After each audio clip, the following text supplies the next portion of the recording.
भरतलाल जी के जीवन में व्रत है, नियम है। कथा हमारे और आपके लिए जीवन में कोई व्रत तो होना ही चाहिए। ये नियम ले लो, प्रातः जागेंगे तो पहला सबसे पहला प्रणाम धरती माता को। ये नियम ले लीजिए, स्नान के बाद रोज गंगा जल का आचमन करेंगे। ये नियम ले लीजिएगा कि बिना स्नान किए अन्न नहीं खाएंगे। कोई न कोई तो जीवन में कोई न कोई तो नियम होना ही चाहिए और उन नियमों की पूर्ति कीजिएगा।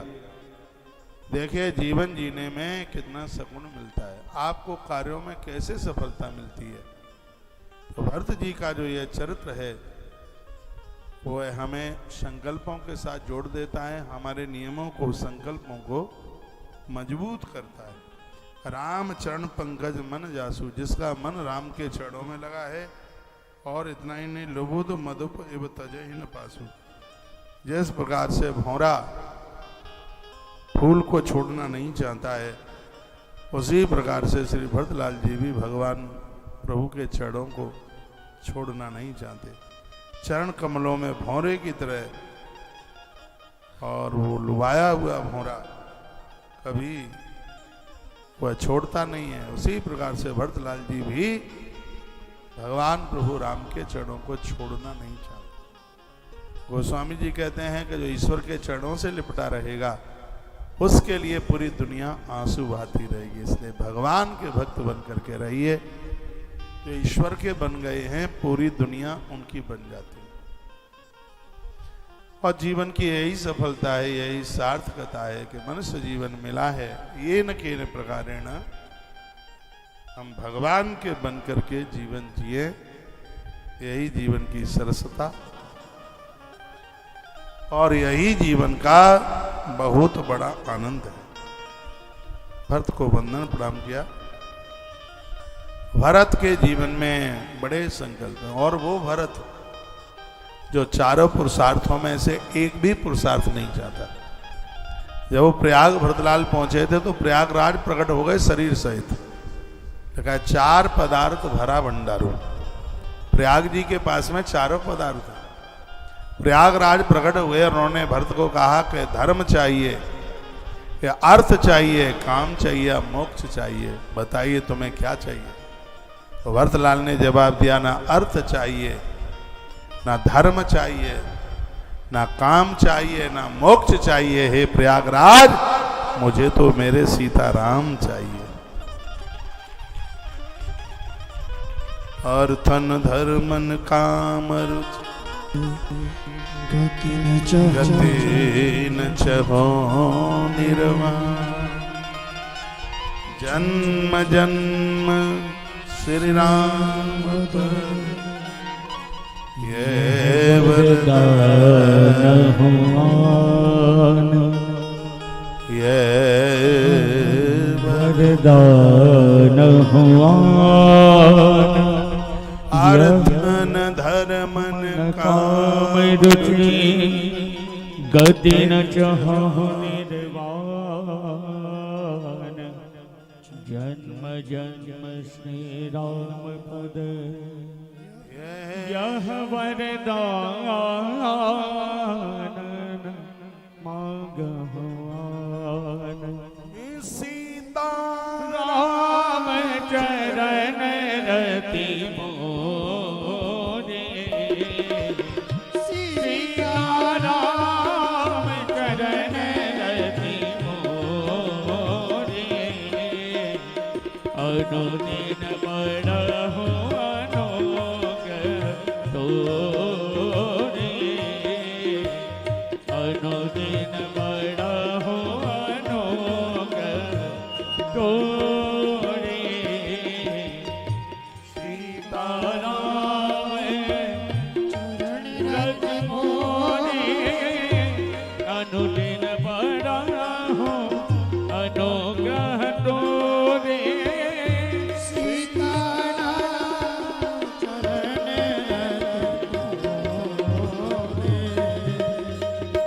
अनुदिन बड़हु अनोख तोरे, अनुदिन बड़हु अनोख तोरे। से क्या मांगे? पूजा में से रोज उठिए, भगवान को कही, हे नाथ हम आपको न भूलें, हे परमात्मा कृपा कीजिए आपके चरणों में दिन दुनी रात्रि चौगने के रूप में हमारी प्रीति जुड़ती रहे। ये हुआ क्या है? तुझे नहीं पता होता कि मैं क्या हुआ?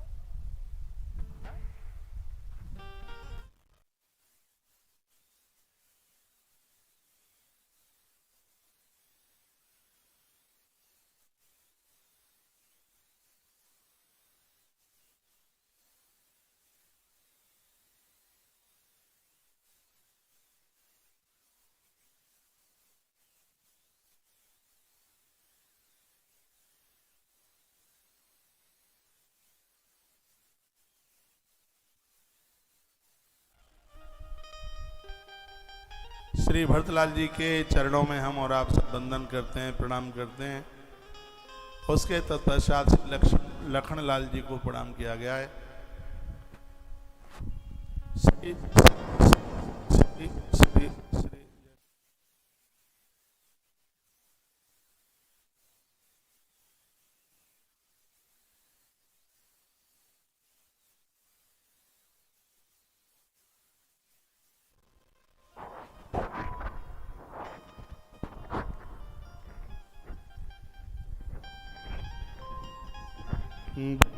दहु लक्ष्मण पद जल जाता, शीतल सुभग भगत सुख दाता।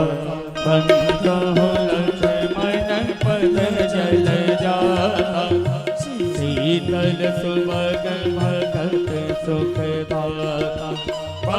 दहु लक्ष्मण पद जल जाता, शीतल सुभग भगत सुख दाता। बंदहु लक्ष्मण पद जल जाता, शीतल सुभग भगत लक्ष्मण पद जल जाता, शीतल सुभग भगत सुख दाता। गोस्वामी जी ने उन लखनलाल की वंदना की है जो राम जी की ध्वजा को ऊंचा करने में एक दंड का काम करते। लखनलाल से एक संप्रदाय चली है जिसका नाम है रामानुज संप्रदाय, लक्ष्मण से। वही लखन इस द्वापर में बलभद्र बलराम बन करके आए। राम जी के कार्य में लक्ष्मण जी का बहुत बड़ा रोल है। लखन वो है जिसको जीवन अपने लिए है ही नहीं, इतना बड़ा परमार्थी पर हितैषी। माता जानकी ने तो उनको ये कहा है कि वो बड़े ठंडे हैं, बहुत शीतल। और गोस्वामी जी भी कहते हैं शीतल सुभग भगत सुखदाता, भक्तों के ऊपर अपनी कृपा का वर्षण करने वाले लखन, दीन दुखियारों के परम हितैषी है। लखनलाल रघुपत कीर्त विमल पताका, रघुनाथ की कीर्ति के लिए वो क्या है, दंड समान भयो, वो बिल्कुल दंड का काम कर रहे हैं। ऐसे लखनलाल को हम और आप सब वंदन करते हैं, प्रणाम करते हैं। तत्पश्चात फिर वंदन प्रणाम किया है श्री शत्रुघ्न जी महाराज को, रिपुसूदन पद कमल नमामि, रिपुसूदन। उसके बाद बजरंगबली हनुमंत लाल जी को वंदन प्रणाम किया है। महावीर बिन बहु हनुमाना, राम जासु जस आप बखाना। ऐसे हनुमान जी को प्रणाम जिसके यश का वर्णन स्वयं प्रभु राम करते हैं। हम जहां भी रहें, बेटा ऐसे रहे, पिता जिसके गुणों का वर्णन करते करते थके नहीं। इतने बढ़िया शिष्य बने गुरु लोग जिसके गुणों का वर्णन करते करते उनको थकान ना हो, इतने बढ़िया बने। और यह कथा यही कहती है, हनुमान जी के गुणों का वर्णन स्वयं राम जी किए। आज भी जो भी कोई हनुमान जी का नाम लेता है, राम उसके ऊपर गदगद हो जाता है। और यह वरदान भी दिया है, जो राम का नाम लेगा वह हनुमान खड़े रहेंगे, जो हनुमान जी का नाम ले लेगा राम जी उस स्थान को छोड़ करके जाएंगे नहीं। हनुमान इतने प्रिय हैं भगवान तो श्री राघवेंद्र सरकार को। प्रणवहु पवन कुमार। मैं व्यासपीठ से हर रोज हनुमान जी का नाम इस सोरठ को बोल के ही कथा आरंभ करता हूं। प्रणवहु पवन कुमार खलवन पावक ज्ञान घन जासु हृदय आगा बसहि राम सर चापि धर। हनुमान जी क्या है? राम जी को रहने के लिए हनुमान मंदिर है। राम जी कहाँ मिलेंगे? हनुमान जी के हृदय में सीताराम सरकार मिलेंगे। कपिपतरी निशाचर राजा अंगदादिजे की समाज। हनुमान जी के साथ सबको उड़ा दिया। एक बात का और मैं निवेदन करूंगा, जहां राम की चर्चा हो और वहां हनुमान न हो, ऐसा नहीं हो सकता। आज मंगलवार है, बड़ा अद्भुत दिन है। हनुमान चालीसा आज जरूर पढ़िए। ये तो आप रोज ही पढ़ सकते हैं, रोज नहीं पढ़ पाते हैं तो आज नियम ले लो कि हर मंगलवार को हमें 11 हनुमान चालीसा पढ़नी है। 11 ही क्यों? क्योंकि शंकर एकादश रुद्र हैं और जो 11वां रुद्र है वही बजरंगबली हनुमंत लाल जी बन करके आए हैं, इसलिए 11 हनुमान चालीसा की भारी में एकादश हनुमान चालीसा की भारी में यदि आपसे हो जाए तो चमेली के तेल की जोत जलाकर, लाल अक्षरों की किताब लेके, लाल ही वस्त्र पहनकर, लाल ही भोग रख करके, और आप प्रत्येक मंगलवार को सुबह शाम जब भी आपको समय मिल जाए तब आप 11 हनुमान चालीसा का पाठ रोज करते हैं, आपको सिद्धियां मिल जाएंगी। सिद्धि का मतलब है आपकी साधना में सिद्धि आ जाएगी। सिद्धि आपकी साधना को भगवान स्वीकार कर लेंगे। जहां भगवान राम के चरित्र हों और वहां हनुमान जी ना आए, ऐसा नहीं हो सकता। एक बार पंढरपुर में एकनाथ जी महाराज कथा सुना रहे थे। एकनाथ जी ने एक रामायण भी लिखी है, उसका नाम है एकनाथ रामायण। कभी हाथ लग जावे तो पढ़ लीजिएगा, लेकिन मराठी में है, समझ आएगी कि नहीं पता नहीं।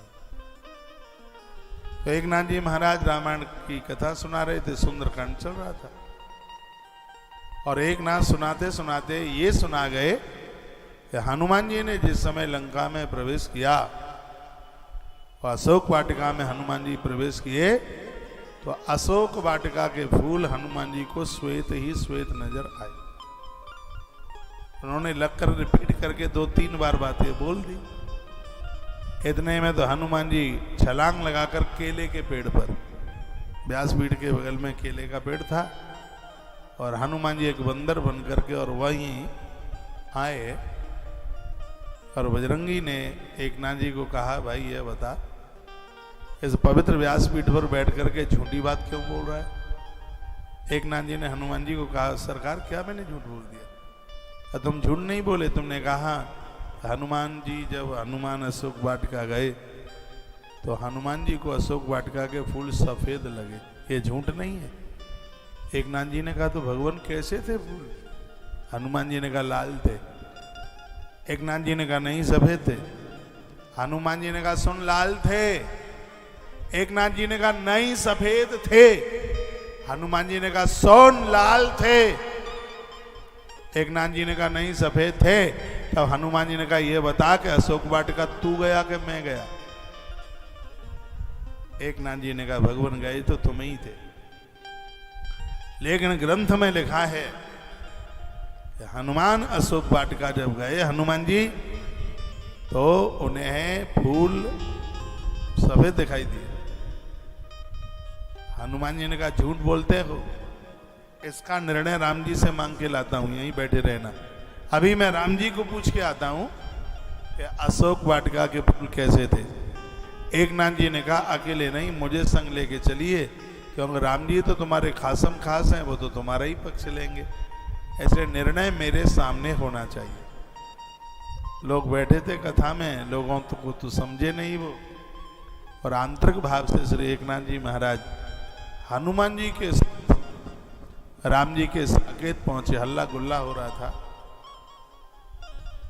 प्रभु राम ने लक्ष्मण को कहा, रे लखन देखना कुछ हल्ला गुल्ला ज्यादा ही हो रहा है।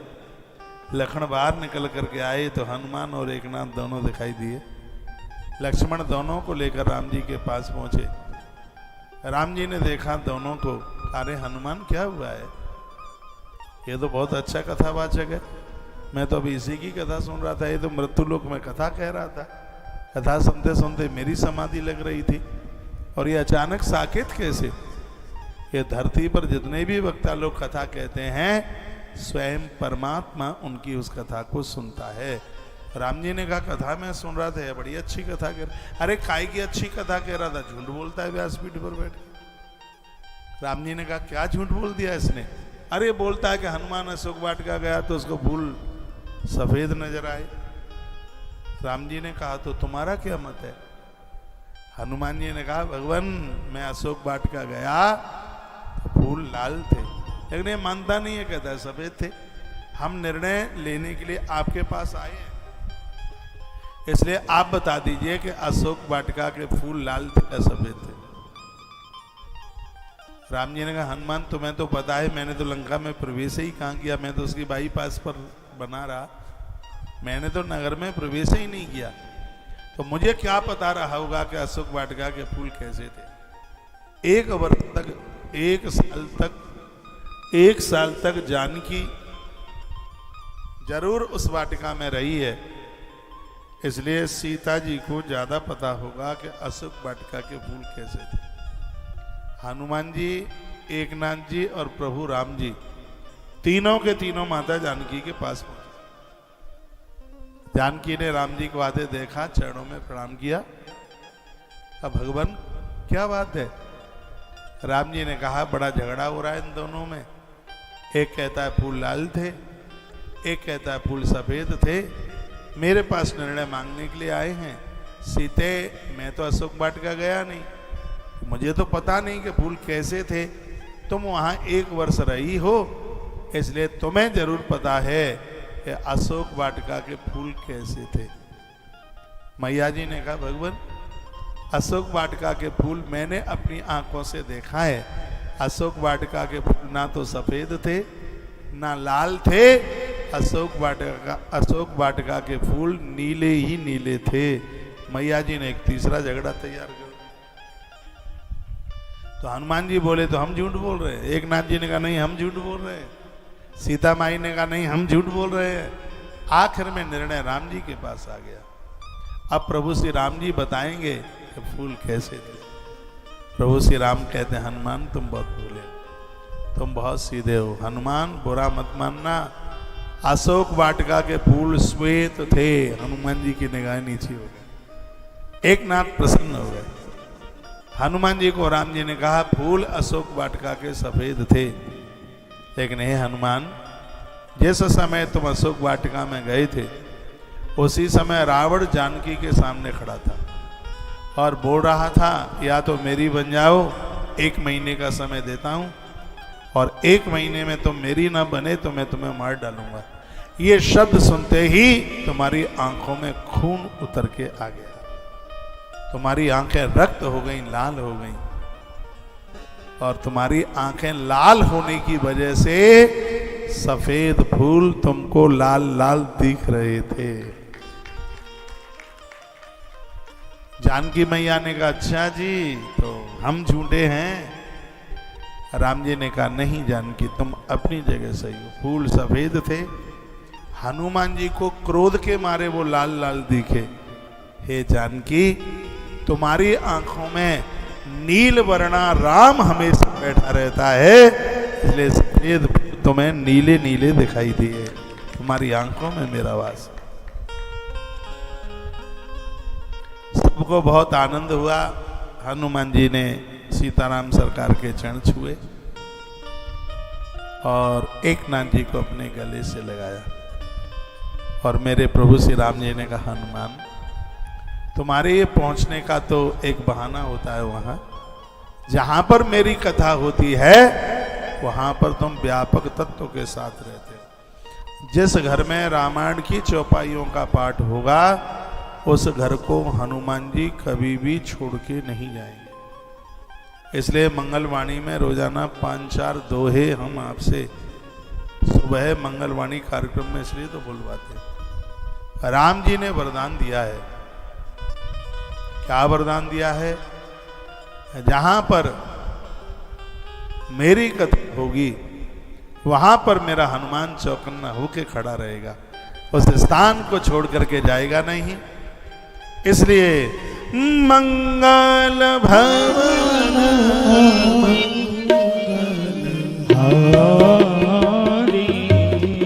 बड़ा अच्छा लग रहा है। पूरी गाड़ी उतर रही है भंडारे की। हर आदमी को एक देखो ना, एक बार निगाह डाल के। आटा, चावल, दाल, पूरा का पूरा ट्रक खाली हो रहा है। मैं पूरे देश को कहना चाहूंगा, भगवान महाकाल की धरती पर आइए, उनका दर्शन करने के लिए पधारिए। काल उसका क्या बिगाड़े जो भगत हो महाकाल, जिसके ऊपर उज्जैन वाले महाराज की कृपा है,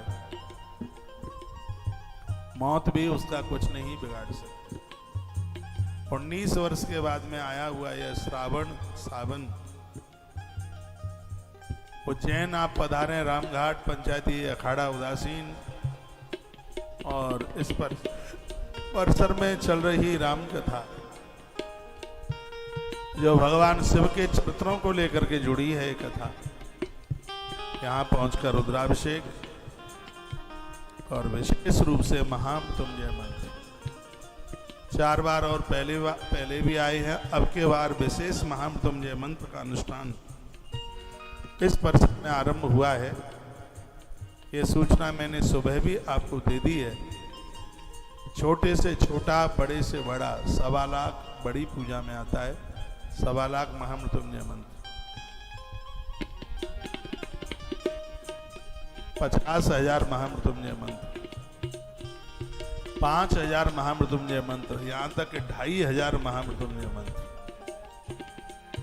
2,500 महामृत्युंजय मंत्र के लिए एक छोटी सी सहयोग राशि 1,500 रुपया। 50,000 महामृत्युंजय मंत्र के लिए एक सहयोग राशि है 25,000 रुपया।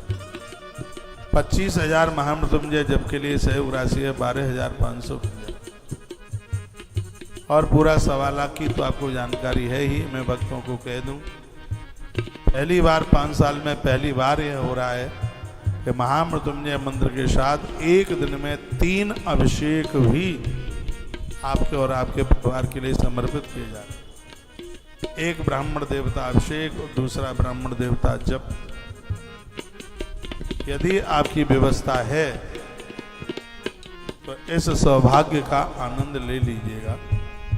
महामृत्युंजय मंत्र का प्रभाव जो मैंने आज कथा के माध्यम से भी आपके बीच में बात रखी है, और मैंने गुरुदेव बृहस्पति के पुत्र कच्छ की भी कथा सुनाई। आश्रम के सभी नंबर चालू हैं, उन नंबरों पर कांटेक्ट करते हुए एक दिन में 3 अभिषेक, तीनों अभिषेकों में मैं बैठ रहा हूँ। सुबह का अभिषेक भक्ति देने के लिए, दोपहर का महारुद्राभिषेक है वो संकल्प सिद्धि के लिए, और संध्या का जो अभिषेक है वह शांति प्राप्ति के लिए। एक दिन में 3 अभिषेक। महामृत्युंजय मंत्र का जिनका जो अनुष्ठान चल रहा है पूरा, एक दिन में उनके 3 महारुद्राभिषेक भी हो रहे हैं। एक महारुद्राभिषेक की सहयोग राशि 1150 रुपया है और 3 महारुद्राभिषेक की सहयोग राशि सिर्फ 2100 रुपया है।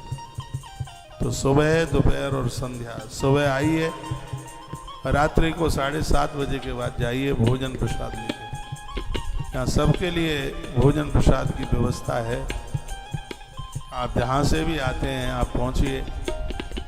रात्रि को कमरा ना मिले तो यह परिसर भी बड़ा अद्भुत है, पानी की एक बूंद ना गिरे, नीचे बहुत बढ़िया सुंदर सी फ्लोरिंग हो रही है, ऊपर से भी बड़ा सुंदर बना है, कोई दिक्कत तो है ही नहीं। तो आप यहाँ पहुँच करके संपूर्ण अनुष्ठान का लाभ प्राप्त कर सकते। 3 मुखी रुद्राक्ष, 5 मुखी रुद्राक्ष, जो गौ माता के गौ अक्षयव्रती मेंबर बन रहे हैं उन्हें व्यासपीठ तक ग्रंथ पूजन और आरती करने का सौभाग्य प्राप्त हो रहा है और भगवान महाकाल की तस्वीर भी यहाँ से प्रदानित उन्हें की जा रही है। ईश्वर ने आपको दिया है, आपकी व्यवस्थाओं में कोई कमी नहीं रहती, तो गौ माता के गौ अक्षयव्रती सदस्य बनिए। सहयोग राशि 21,000 रुपया है। सैकड़ों वर्षों तक एक सवा सिर भूसा गौ माता के पेट में पहुंचता रहेगा। इसका पुण्य आपको और आपके परिवार को प्राप्त होगा, इसका पुण्य आपको मिलेगा, इसका पुण्य आपके परिवार को प्राप्त होगा, इसलिए इससे आप न चूकें। तत्काल वहां से कार्ड भी आपको मिल रहा है और यह कार्ड आपके बहुत काम आएगा। इस समय ये आप देख रहे हैं टेलीविजन पर, ये गौतीर्थ तुलसी तपोवन गौशाला की गैया है, बड़े शकुन और बड़े आनंद के साथ में चैन से रह रही हैं और इनकी प्रसन्नता ही हमारे और आप सबके कल्याण का साधन है। मेरे ठीक सामने आश्रम का कार्यालय है। जो भी आप सहयोग करते हैं तो उसकी आप रसीद जरूर लीजिए। एक बार जयकारा लगाइए, बोलो भक्तवत्सल भगवान की, श्री हनुमंत बलवंत महाराज की, आज के आनंद की जय जय जय जय श्री राधे श्री राधे श्याम। बड़ा अच्छा वर्णन किया है। जब आप अभिषेक में बैठते हैं तो वर्णन है कि बिंदुनादात्मकम सर्वम जगत स्थावर जंगमम। ये पूरी सृष्टि आप देख रहे हैं ओम में से बनी हुई है, तो ओमकार का जप करते रहिए। जगदाधार भूतो ही बिंदुनादो व्यवस्थित। संसार में जो भी कुछ दिखाई दे रहा है ये सब बिंदु ओम से, ओमकार से बना हुआ है। पूजा की महिमा बढ़ जाती है जब उसमें आप ओम नमः शिवाय जपते हैं। शिव की पूजा, भगवान के नाम का मंत्र जपते हैं तो उस पूजा की, उस आराधना की अपने आप में बहुत बड़ी महिमा बढ़ जाती है। एक बार जयकारा लगाइए, बोलो भक्तवत्सल भगवान की। आइए, इतनी स्तुतियां करते करते गोस्वामी जी भगवान के नाम की स्तुति करने लगे। दोहा नंबर 18 के नीचे गोस्वामी जी वर्णन कर रहे हैं, बंद हो नाम। वो कौन सी चौपाई थी मैंने बीच में बंद करा दी? वो ट्रक में से माल उतर रहा था। महावीर बिन हनुमाना राम जासु जैसे आप बखाना। राम जासु जैसे आप बखाना। महावीर बिन बहु हनुमाना राम जासु जैसे आप बखाना। महावीर बिन बहु हनुमाना राम जासु जैसे आप बखाना। राम जासु जैसे आप बखाना।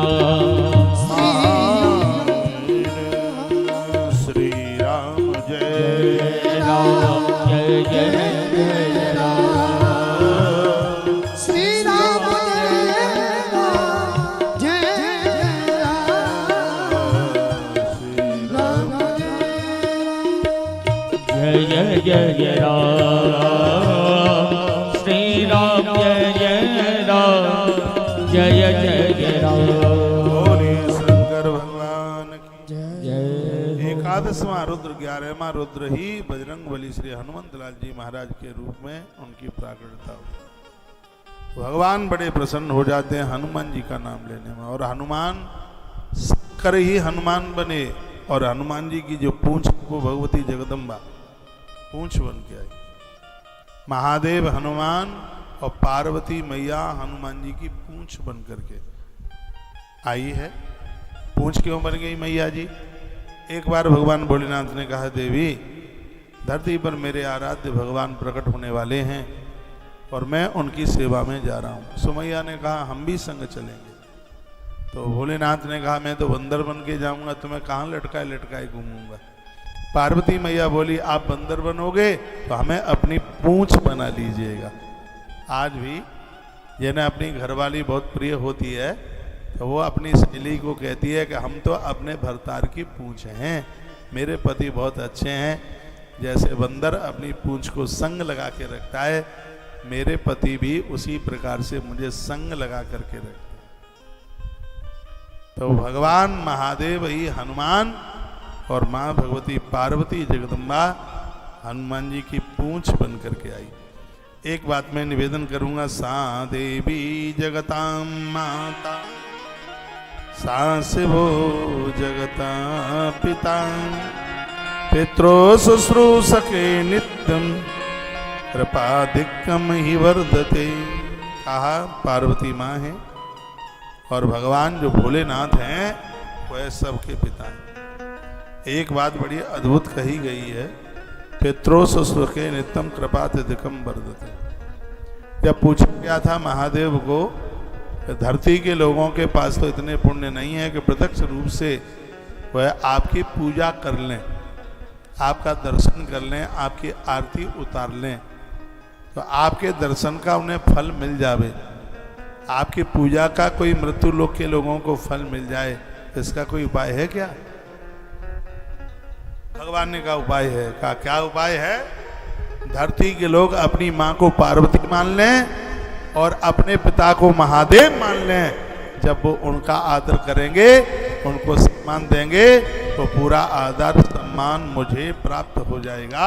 ऐसा भगवान शंकर अद्भुत, और उसके लिए बड़ा अद्भुत श्लोक है। और श्लोक विद्येश्वरी संहिता के 16 नंबर के अध्याय का 91 नंबर का श्लोक है। माता वर्णन किया गया है, सा देवी जगतां माता सा शिवो जगता पिता पित्रो शुश्रूषके नित्यं कृपाधिक्यम ही वर्धते। जो अपने माता पिता की सेवा पूजा कर लेते हैं, वर्णन किया गया है कि वह पूजा सीधे शिव और शिवा को प्राप्त हो जाती है। भगवान महादेव पार्वती को लेकर उस घर में आके वास करना आरंभ कर देते हैं। इसलिए प्रार्थना पूर्वक ये बात हम कह रहे हैं, अपने घर में बुजुर्गों का आदर कीजिए, माता पिता का आदर कीजिए, उनका मान कीजिए, उनका सम्मान कीजिए। जीवन में पितृ दोष जैसा भयानक दोष नहीं रहेगा। घर में सर्व प्रकार से आनंद ही आनंद हो जाएगा, इसमें बिल्कुल भी संशय वाली बात नहीं। और आज है मंगलवार, मंगल है, आज है मंगलवार। आइए 2 पंक्तियां बजरंगबली श्री हनुमंत लाल जी महाराज के चरणों में समर्पित करते हैं। उन हनुमान जी की बात कर रहा हूं, राम जी जिसके लिए रोते। जब संजीवनी लेने के लिए हनुमान गए और आने में विलंबता हो रही थी, तो यही कहा है, लौट के आजा हनुमान, तुझे तेरे राम बुलाते हैं। लक्ष्मण के बचा लो प्राण, तुझे तेरे राम बुलाते हैं। आइए बजरंगबली हनुमंत लाल जी महाराज के चरणों में प्रेम कर प्रणाम करते। कथा के टाइमिंग्स आपको पता ही है। सुबह 7:30 बजे प्रथम अभिषेक होता है, उसके बाद में फिर जप चलता है, उसके बाद फिर 11:30 बजे के बाद में अभिषेक होता है, जो कि लगभग 1 बजे तक पूरा आज हुआ है। और तत्पश्चात 1 बजे के बाद कथा आरंभ हो जाती है। जो अनवरत वह कथा 4 बजे तक तो चलती ही चलती है। तो बड़ा आनंद हो रहा है, खूब टाइम भगवान को दिया जा रहा है। आइए हनुमान जी महाराज के चरणों में वंदन प्रणाम करते हैं। राम जी उनका स्मरण करते हुए बहुत रोए। हाँ लौट के आजा हनुमान तुझे तेरे बुलाते लौट के आजा हनुमान तुझे तेरे बुलाते लक्ष्मण के बचा लो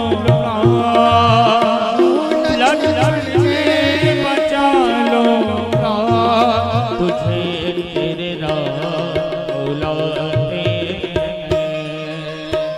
आजा लौट के आजा हनुमान तुम्हें श्री राम बुलाते लौट के आजा हनुमान तुझे तेरे बुलाते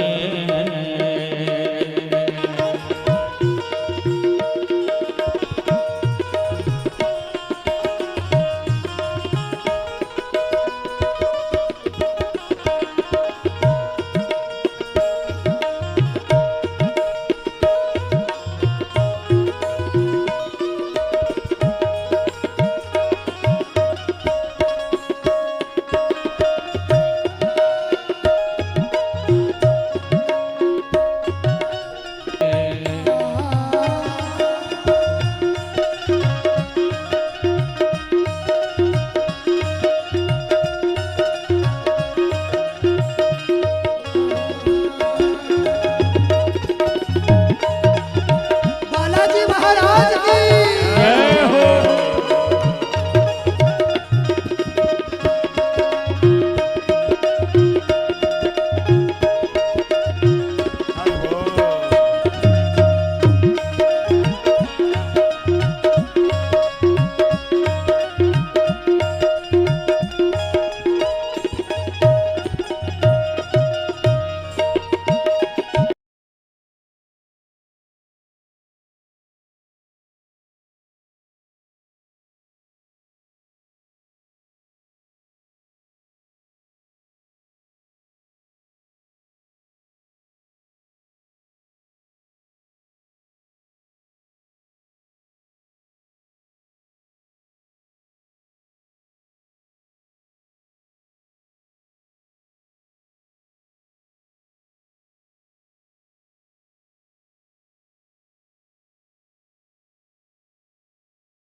तुझे तेरे बुलाते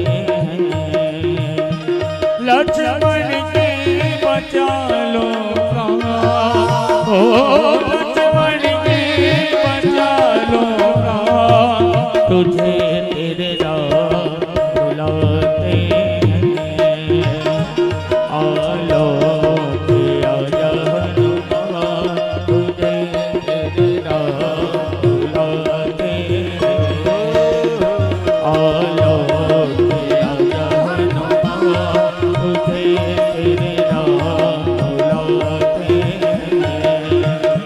लक्ष्मण के बचा लो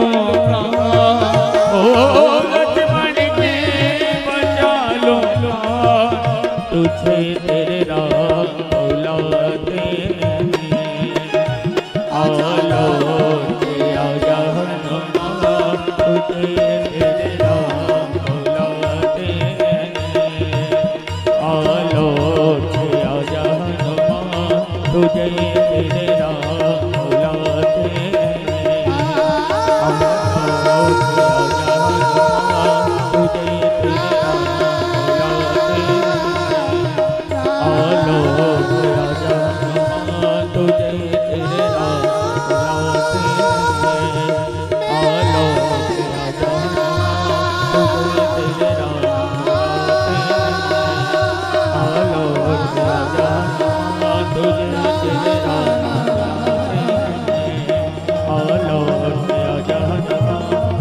तुझे तेरे राम बुलाते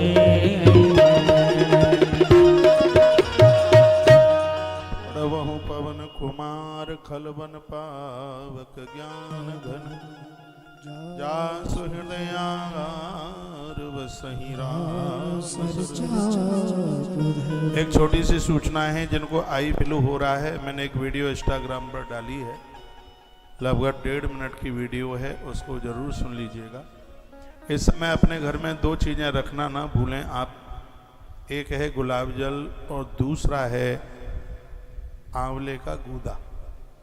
आंवले के अंदर से जो गूदा निकलता है उसको पानी में डाल करके, उसको घोल करके पानी में, फिर रुई हाथ में लीजिए और रुई से आंखों को साफ कीजिए। ये मैं संक्षेप में बता रहा हूँ, विस्तार से मैंने वीडियो में डाला है। गंगा और गुलाब जल की 2-2 बूंदें दिन में 3 बार कम से कम, और अपनी दोनों आंखों में डालिए। ये आई फ्लू समाप्त हो जाएगा, जो आंखों का आना। और इस समय ये बड़ी खतरनाक बीमारी हो रही है, इससे बचने के लिए एक वीडियो डाली है, इंस्टाग्राम पर भी है और तुलसी तपोवन यूट्यूब चैनल पर भी है। एक तीसरी बात और बताइए, वो है पान की दुकान पर चूना मिलेगा, चूने को यहाँ साइड में लगाइए, दोनों साइड में। इससे इस बीमारी में फ़ायदा ही नहीं, ये आई फ्लू बीमारी ही ख़त्म हो जाएगी।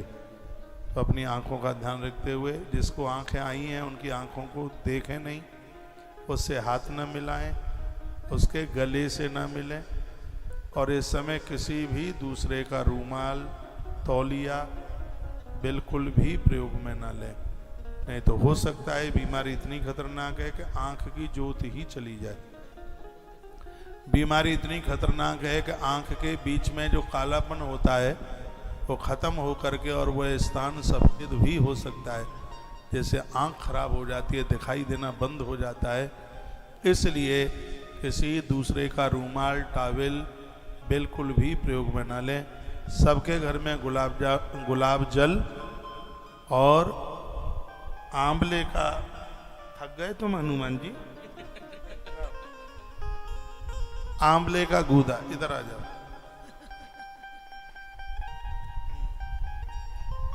अब ठीक है, पांति मार ले।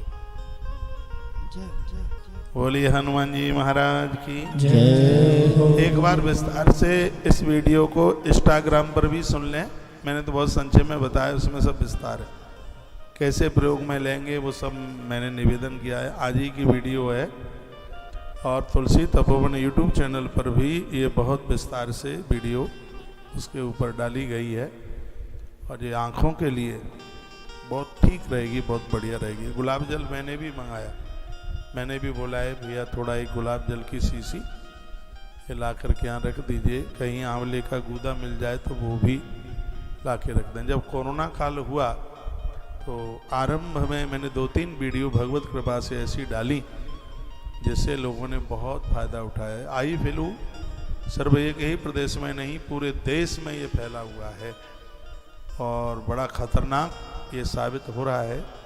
इससे बचने के लिए भरकम प्रयास कीजिए। आइए भगवान की नाम महिमा। 72 चौपाइयों में गोस्वामी तुलसीदास जी ने भगवान की नाम की महिमा का गायन किया।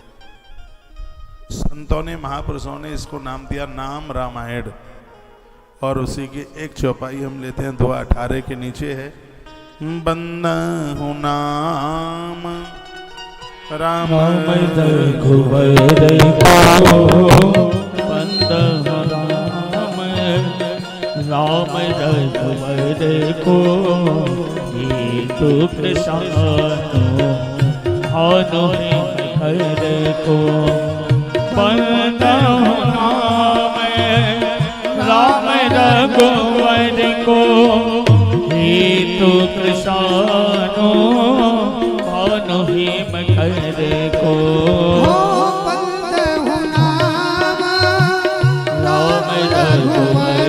को हे तो कृष्ण भानु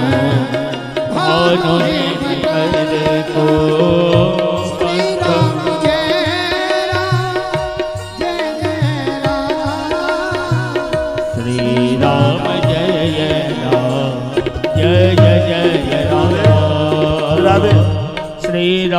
जय जय राम जय जय राम श्री राम जय राम जय जय राम अवध बिहारी सीताराम अवध बिहारी राजा राजा राम।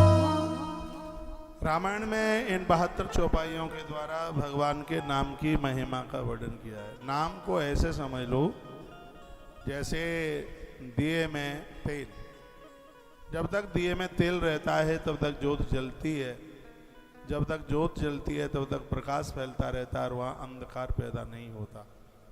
उसी प्रकार से हमारे और आपके हृदय रूपी दीपक में भजन रूपी तेल रहेगा तो पुण्यों की बाती जलती रहेगी, और जब तक पुण्यों की बाती जलेगी तब तक पाप रूपी अंधकार हमारे सामने आके प्रकट हो ही नहीं सकता।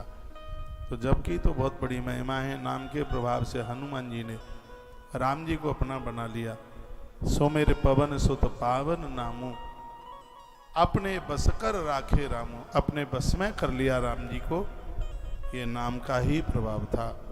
तो नित्य नाम जप कीजिए, किसी अच्छे से महापुरुष से मिलकर उनसे मंत्र दीक्षा लेकर के सुबह शाम भगवान का नाम लेते रहिए। समाधि से भी ज़्यादा आनंद भगवान के नाम की रट लगाने में, भगवान का जप करने में बहुत आनंद की अनुभूति